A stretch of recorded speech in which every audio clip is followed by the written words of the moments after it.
ಶ್ರೀ ವೆಂಕಟೇಶ್ವರನು ಹಿಂದೂ ಧರ್ಮದ ಪ್ರಮುಖ ದೇವರೆಂದು ಪರಿಗಣಿಸಲಾಗುತ್ತಾನೆ.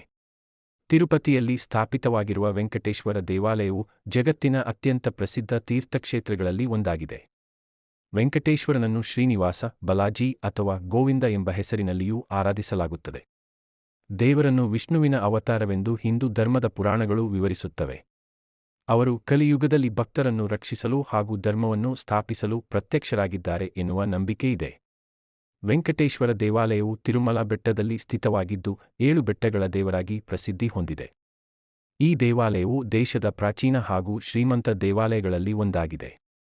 ಲಕ್ಷಾಂತರ ಭಕ್ತರು ಪ್ರತಿದಿನವೂ ತಿರುಪತಿಗೆ ಭೇಟಿ ನೀಡುತ್ತಾರೆ. ಆರ್ಥಿಕವಾಗಿ ಶ್ರೀಮಂತವಾದ ತಿರುಪತಿ ದೇವಸ್ಥಾನದಲ್ಲಿ ಲಡ್ಡು ಪ್ರಸಾದ ಅತ್ಯಂತ ಪ್ರಸಿದ್ಧವಾಗಿದೆ.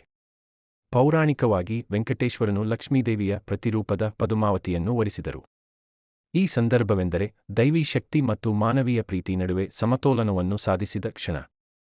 ತಿರುಪತಿಯಲ್ಲಿ ನೆರವೇರಿದ ಬ್ರಹ್ಮೋತ್ಸವ ಮತ್ತು ಧನಸ್ವರೂಪದ ಹರಕೆಗಳ ಮೂಲಕ ಭಕ್ತರು ತಮ್ಮ ಕೃತಜ್ಞತೆಯನ್ನು ವ್ಯಕ್ತಪಡಿಸುತ್ತಾರೆ.